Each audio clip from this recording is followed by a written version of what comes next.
The first thing Adam Hayes noticed wasn't the smell of coffee or the chatter of the late lunch crowd, it was the look in her eyes. It was the kind of look that didn't belong in a place like Willow Creek Diner, a small-town spot where regulars lingered over pie and neighbors called each other by name. That look, it was a silent cry, a flicker of fear masked by a forced smile. Adam had only come in to grab a burger before picking up his daughter, but something about the young waitress made him slow down and pay attention. She was probably in her early 20s, with chestnut hair pulled into a loose ponytail and an apron tied so tightly it looked like she'd been in a hurry. Her hands trembled slightly as she set down coffee for an older man in the corner booth. And then he saw it, her flinch. The man's fingers brushed hers, lingering just a moment too long. She tried to step back, but he muttered something that made her face pale. She gave a tight laugh, the kind you use when you're trying not to make a scene. Adam knew that laugh.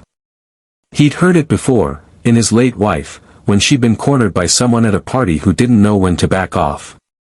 That laugh said, "I don't want trouble, but I'm not okay." He leaned back in his booth, watching without making it obvious. At first, he told himself maybe he was imagining things. People brushed hands all the time. But then came the second sign, she started avoiding that booth entirely, asking another waitress to refill their drinks. It wasn't working. The man followed her with his eyes like a hawk stalking prey. Adam's burger arrived, but he barely tasted it. He wasn't a hero. He wasn't the kind of guy who looked for fights. He was just a single dad trying to keep life steady for his 7-year-old, Ella. But he also wasn't the kind of man who could sit there and pretend he didn't see what was happening. When the man stood up to pay, Adam's gut tightened. He didn't head for the register, he walked straight toward her. The third sign was the way she stiffened, her shoulders locking like she was bracing for impact. He leaned in, too close, whispering something in her ear that made her freeze. She dropped the coffee pot, the crash ringing through the diner. Customers turned to look, and she quickly mumbled an apology, bending to pick up the pieces. Adam's jaw clenched. That wasn't an accident. The man smirked, tossed a crumpled bill on the counter, and strolled out. The waitress, her name tag read Sophie, stood up, tucking her hair behind her ear like she was trying to pretend nothing had happened. But Adam saw the fourth sign, her eyes darted to the window, tracking where the man was going, and her lips pressed together in the smallest tremor. When she came over to his table to clear his plate, Adam finally spoke. "You okay?" She hesitated, then smiled like it was automatic. "I'm fine. Can I get you anything else?" "You sure?" He asked quietly, his voice low enough so only she could hear. "Because you don't look fine." For a second, her mask slipped. Her eyes softened, almost grateful, but then she shook her head. "Really, I'm good. Enjoy your meal." She turned away before he could say more. Adam knew that wall. He'd hit it before, when people were too proud or too scared to ask for help. But as he watched her disappear into the kitchen, he realized something, there was a fifth sign. She didn't just look tired. She looked trapped. Adam's hands curled into fists. He had no idea who that man was, or what hold he had over her, but one thing was certain, he wasn't going to just walk away. What he didn't know yet was that getting involved would change everything, for her, for him, and for the little girl waiting at home who would one day understand why her dad refused to stay silent. That evening, after picking up Ella from her friend's house, Adam's mind kept drifting back to Sophie. Ella chattered from the back seat about her day at school, about art class and recess, but Adam barely heard her. He kept seeing that moment when Sophie dropped the coffee pot, the way her hands shook. When they got home, he microwaved leftover spaghetti for dinner. Ella sat at the kitchen table, swinging her legs as she ate, while Adam scrolled through his phone, trying to find out if the diner had a website, a Facebook page, anything that might tell him more about Sophie. Nothing. Just a few posts about their famous apple pie and a picture of the owner with some regulars. No sign of her. He told himself he'd let it go. He wasn't Sophie's family, and maybe it wasn't his business.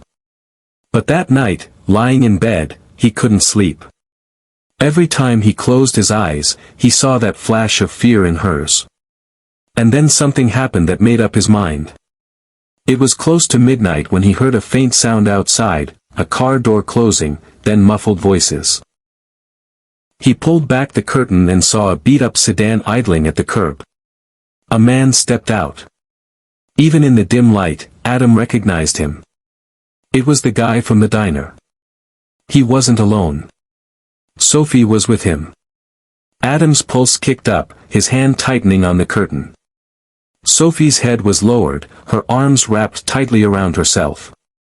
The man was talking, but even from this distance Adam could see the way his body angled toward her, crowding her, cutting off her space. Adam didn't think. He grabbed his hoodie, slipped on his boots, and stepped out onto the porch. "Everything okay out here?" His voice was calm, but the edge in it was unmistakable. The man turned, his expression shifting from irritation to something almost smug. "Mind your business, pal." Adam's eyes went to Sophie. She didn't meet his gaze, but her lips parted just slightly, as if she wanted to speak and couldn't. "You were at the diner earlier," Adam said, taking a step forward. "I think she's had enough of your company." The man laughed, a short, ugly sound. "You think you know what's going on? You don't know a thing." He turned to Sophie. "Get in the car." Her hands tightened into fists. Adam saw it, just a flicker of defiance. "No," she whispered. The man's smile vanished. "What did you say?" Adam moved between them before he could take another step toward her. She said no. "Which means you're leaving." The air felt heavy, tense. For a moment, Adam thought the guy might take a swing at him. Instead, the man sneered, muttered something under his breath, and stormed back to the car. The engine roared to life, and the sedan sped away, taillights vanishing into the night. Adam turned to Sophie. "You want to tell me what that was about?" She shook her head, her voice trembling. "You shouldn't have gotten involved. Now it's worse." "Worse?" Adam echoed. "If I hadn't stepped in, where would you be right now?" Her eyes filled with tears, but she blinked them away. "I can't. I just can't talk about it here." Adam glanced toward his house. Ella was inside, probably reading in bed. He didn't want to bring trouble to his doorstep, but leaving Sophie out here alone wasn't an option. "Come in," he said finally. "You can tell me what you want to tell me, or nothing at all. Just, come inside."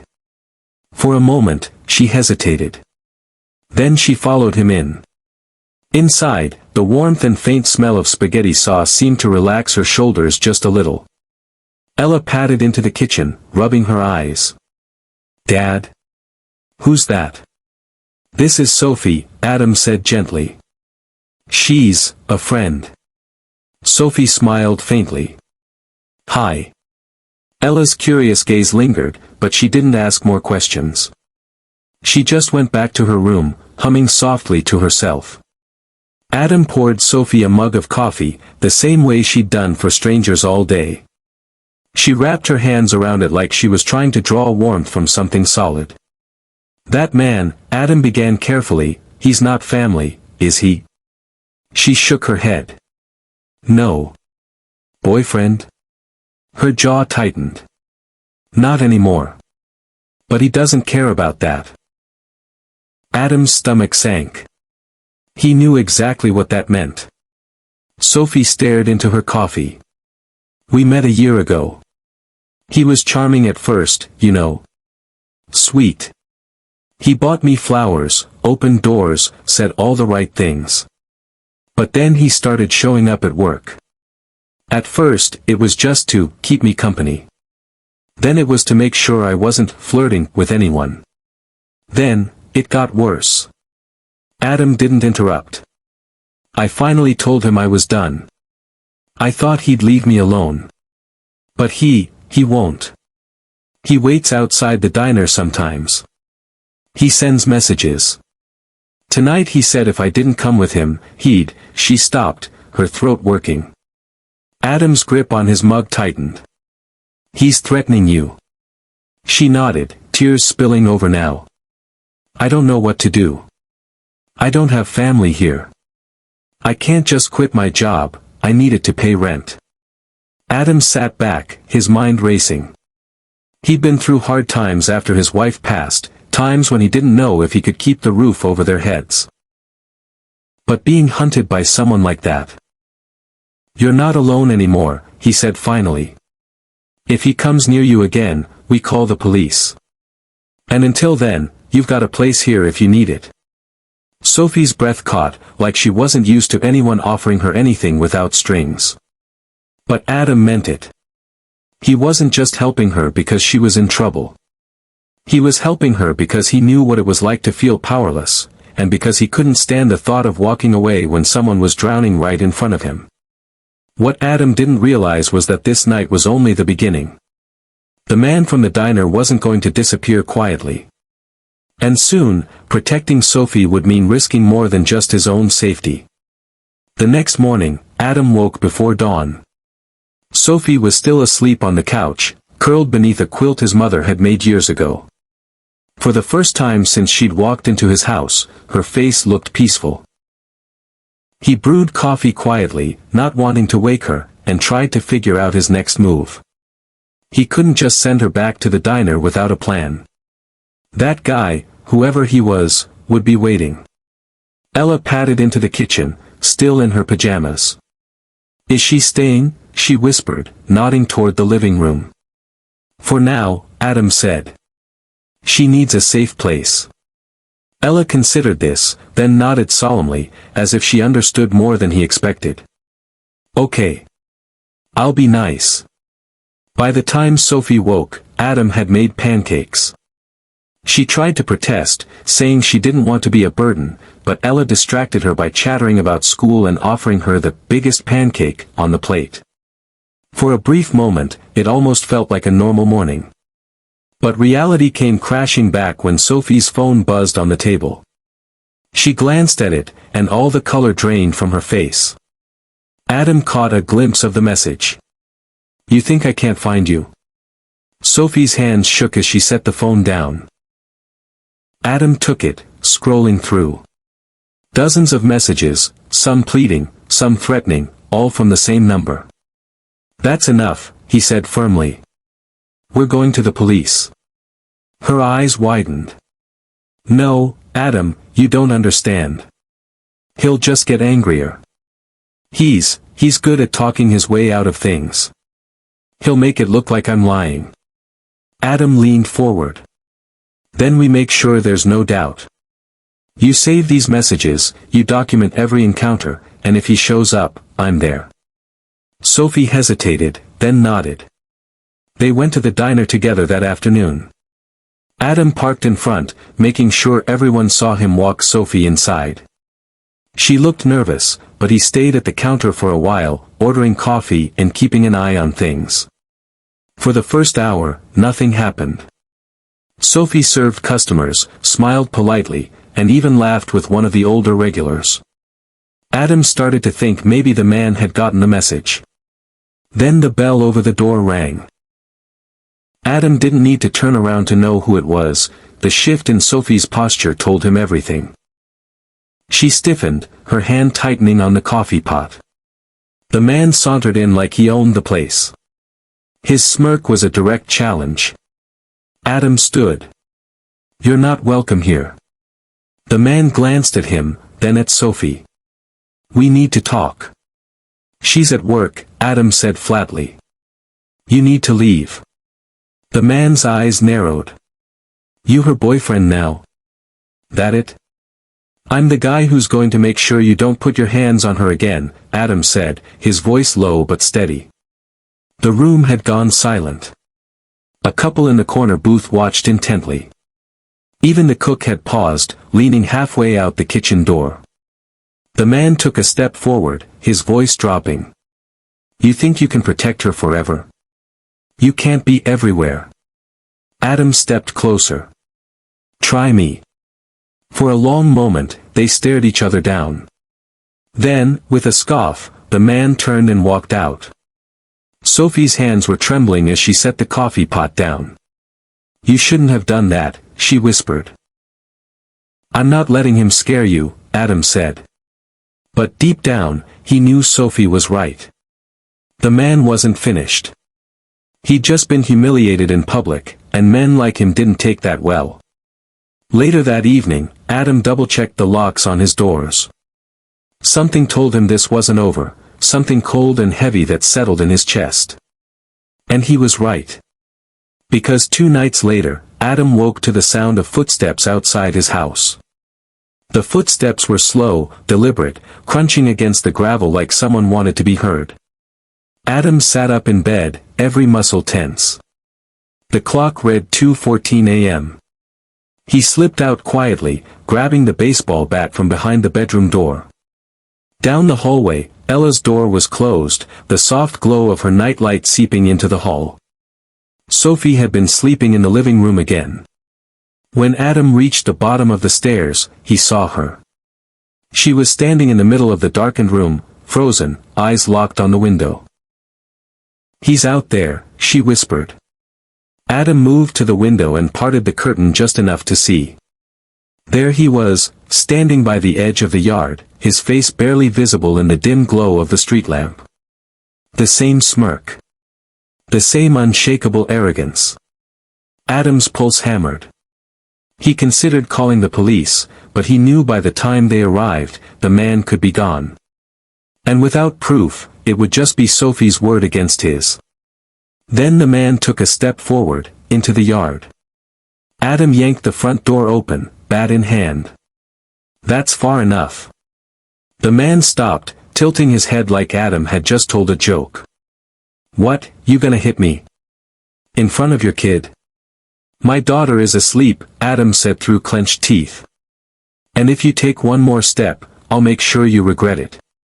"You can't keep her from me forever," the man said, his voice dripping with menace. "She's mine. She knows it."